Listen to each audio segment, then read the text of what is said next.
The convenience store was small and overly bright, its flickering fluorescent lights buzzing softly above rows of cheap snacks and dusty shelves. The smell of stale coffee lingered near the counter, mixing with the faint scent of cleaning chemicals. Most customers moved quickly, grabbing what they needed and leaving without a second thought. Near the entrance stood an old homeless man named Thomas.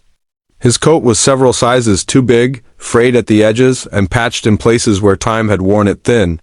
His beard was unkempt, his hands rough and cracked from cold nights spent outdoors. He clutched a single bottled water and a cheap sandwich, counting the coins in his palm again and again, hoping they would be enough. At the register, the cashier glanced at him and sighed loudly. She rolled her eyes, tapping her nails impatiently on the counter. "You're holding up the line," she said flatly, not bothering to lower her voice. A few customers behind him shifted uncomfortably.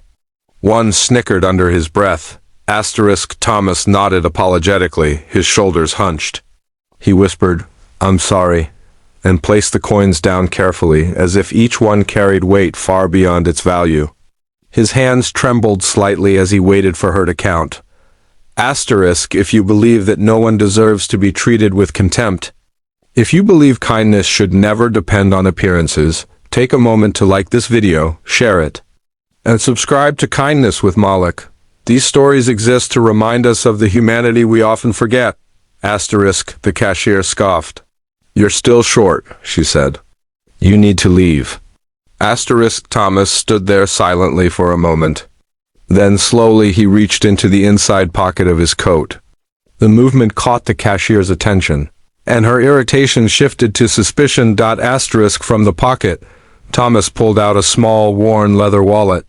Inside was not cash, but a neatly folded photograph and a military commendation medal, dulled with age but carefully preserved. He set them gently on the counter. "I don't usually show this," he said quietly. "But this medal? It belonged to my son." The store fell silent. "He died overseas," Thomas continued, his voice steady but heavy. "I've been living on the streets since his mother passed. This is all I have left of him." The cashier's face drained of color. Her eyes dropped to the medal, then to the photograph of a young man in uniform, smiling proudly.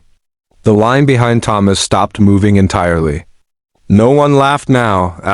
Without a word, the cashier rang up the items again. She paid the difference herself.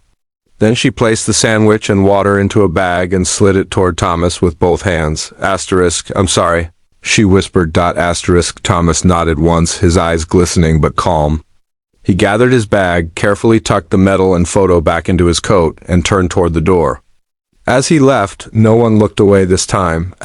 Sometimes people carry their greatest treasures hidden beneath layers of hardship.